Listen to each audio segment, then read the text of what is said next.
Hello, welcome to Lemon Studios, where we talk movies, television, and wrestling. I'm, of course, Lemon himself, Zeke Lemon, and this is my review for Shelby Oaks. But before we get into that, let's get the house clean out of the way. Shall I usually like? Comment below, let me know your thoughts on Shelby Oaks, and of course, hit that subscribe button as it helps me grow into my YouTube career. I would greatly appreciate it. Now, all that out of the way, let's get into it, shall we? So, Shelby Oaks. I was really looking forward to this one because Chris Stuckman is making his directorial debut with this film. It's an amazing story. I swear he has had this idea for Shelby Oaks for like a really long time. I do think the story overall is loosely based on a real YouTube series, like when YouTube first started. I could be making that up, but I do think this because, again, I know he's talked about it. Like, there was a series of videos of this girl, and it was like vlogs before there were vlogs. It was almost like a WandaVision type thing, again, before WandaVision, but like it was like a normal vlog. She'd just be talking, and then something weird would happen. And then every single episode, it just got a little bit more weirder until we get to this crescendo at the end, which is kind of how the movie begins here.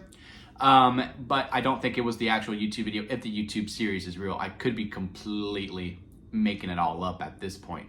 But I swear, I remember this series, and he has been fascinated by that YouTube series for the longest time, and he made Shelby Oaks, and it finally got greenlit. We got Mike Flanagan involved.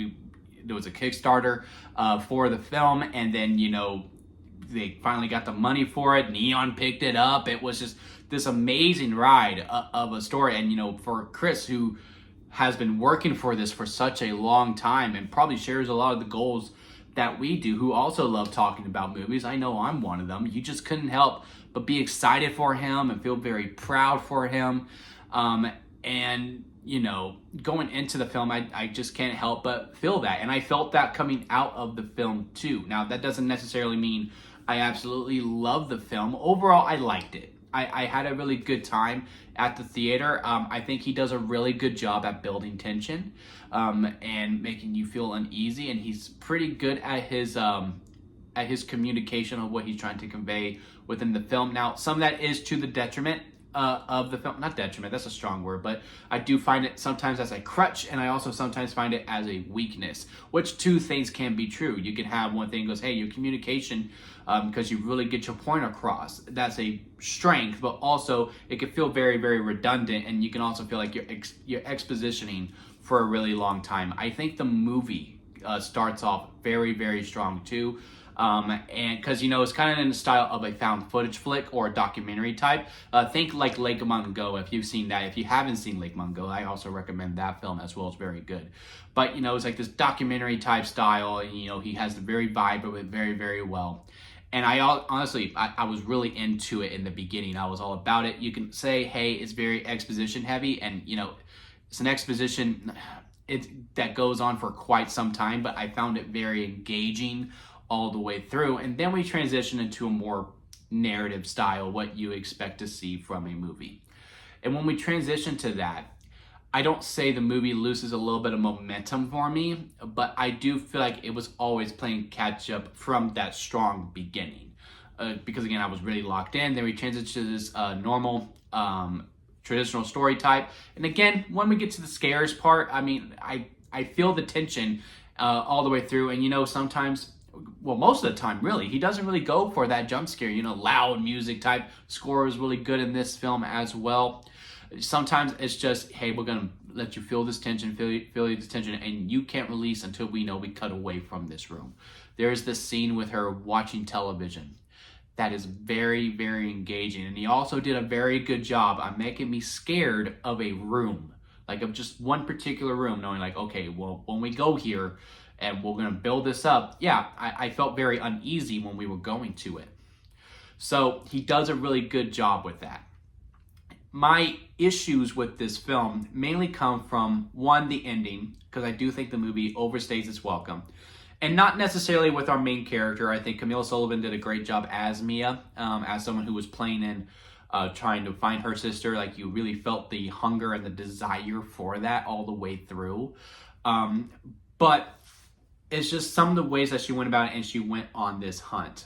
Because I do feel like there was ways All right, sorry about that. I had to sneeze really bad and was really holding it. But yeah, I thought Mia was a really good character. It was just the way how she went about things that really frustrated me, because she goes at things alone. And I'm just thinking, why are you doing things alone? And also, I feel like there were some characters that just didn't need to be there.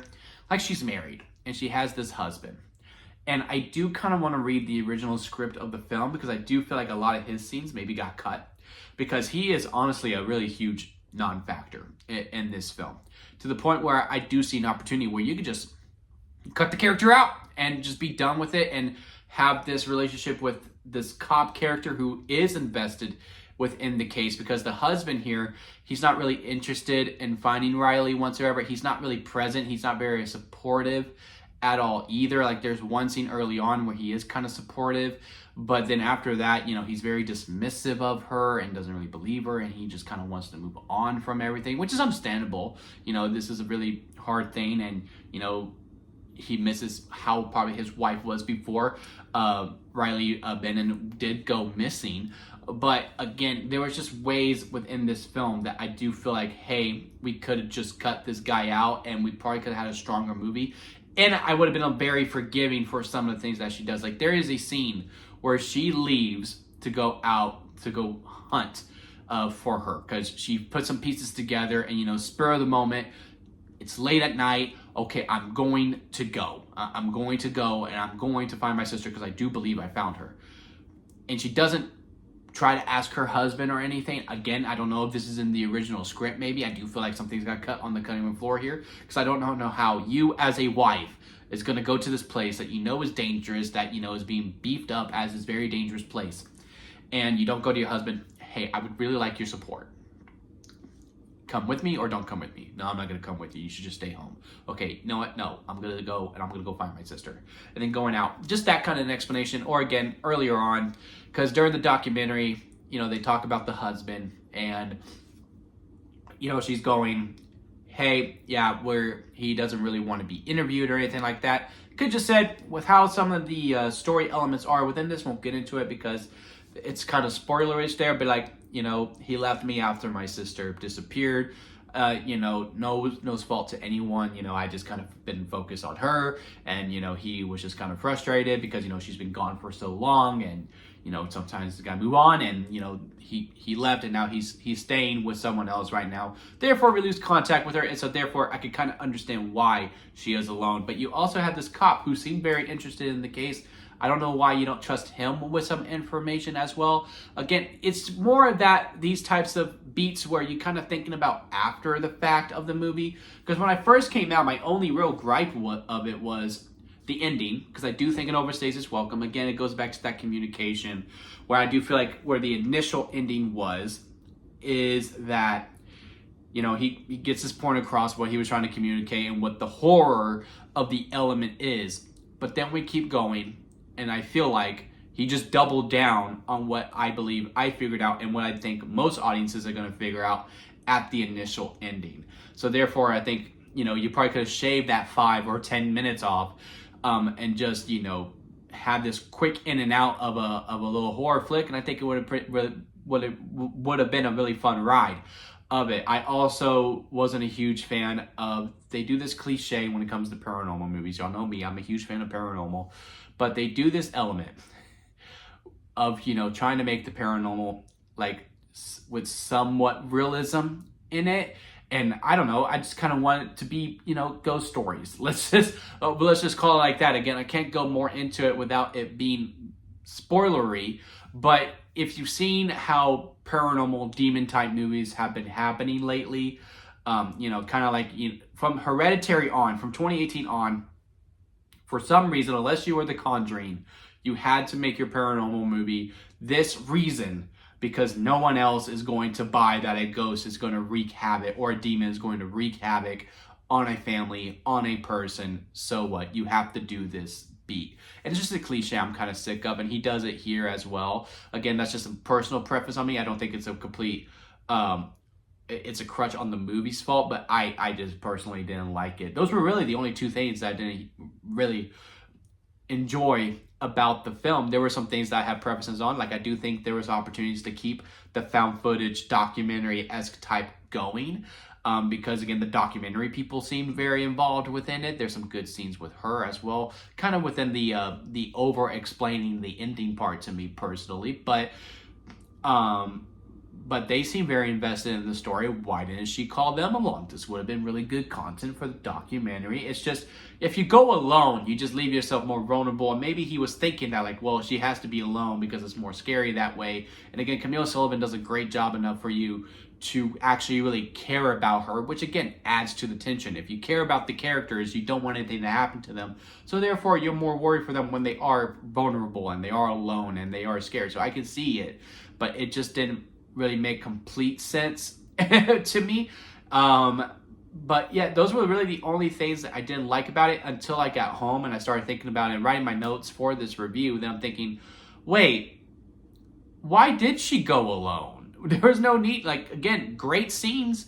There's a scene in the jail in the jail that was really, really good. Again, I think it could have been a little bit better if you would have kept the found footage types style going with it. But very good retention in this jail. I was really nervous the whole way through. I kind of found myself holding my breath a couple of times.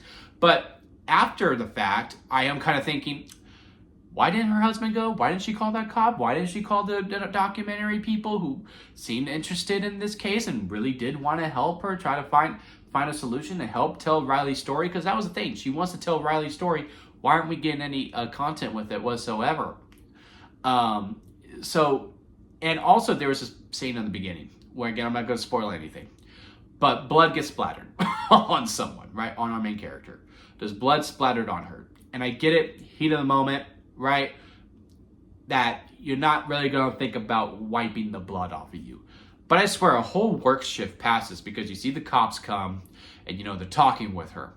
The blood is still on her. The cops leave. They clean up the crime scene and, they're sitting down on the living room and the blood is still on her and she's having a conversation with her husband and the husband's not even remotely going to ask, hey, you want to get that blood off of you? You've been having it on you for like 4 hours. Like, again, I get it, shock, so like it's not going to be immediate. But surely one of the cops would have been like, hey, you want a rag for that blood? Or your husband would be like, hey, you should probably go wash up. Let's get you out of these clothes and let's get you in the shower and let's get you some fresh clothes here so that way you don't have someone's blood all over you just stained. And she keeps his blood on her for a really, really long time. I just don't think it was necessarily needed.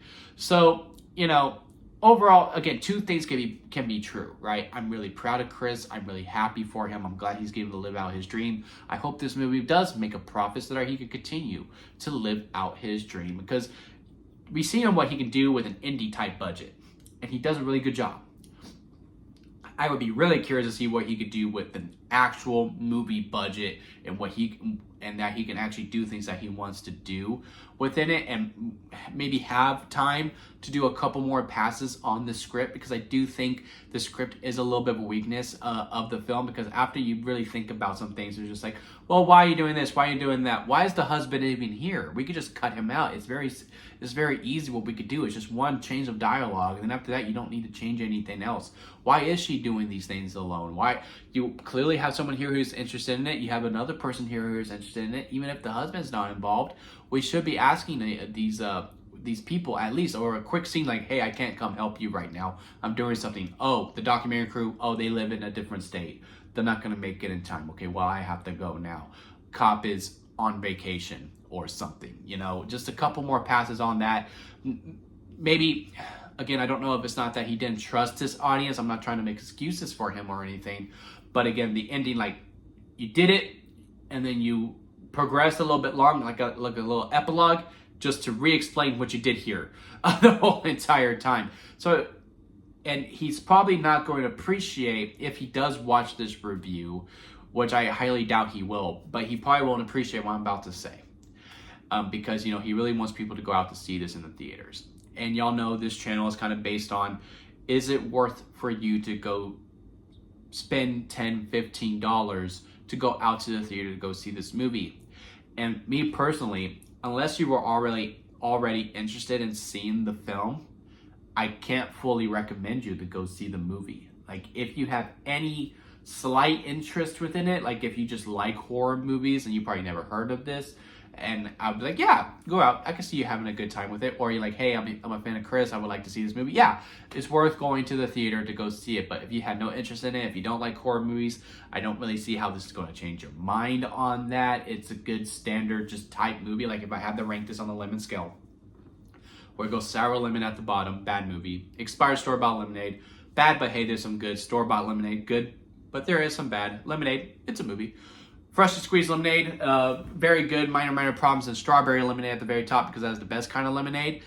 Shelby Oaks to me is store-bought. Like, it's really good store-bought lemonade, but there are some things that I just do feel like that we could have done a little bit better here within the film. So overall, good stuff. It could have been, there was opportunities there for it, but you know, it's your first day out. Not everyone's going to do Jordan Peele, right? There's going to be limitations to it no matter how many movies you've seen. Once you're actually doing it and you're making a full-on productions, there's going to be growing pains, and I do see these as just growing pains for Chris. And I hope this movie turns a profit so he gets another opportunity to do so, and you know, and he can really stretch his wings and apply what he learned in this film to the next one, and you're going to see him just continue to progress within it. But yeah, good debut, but opportunities for a stronger sophomore presentation for sure. But yeah, let me know what y'all think about it down in the comment section. Leave a like if you made it this far within a review. I do greatly appreciate it. And hit that subscribe button as I am trying to grow into my YouTube career. And until next time, I'll see you here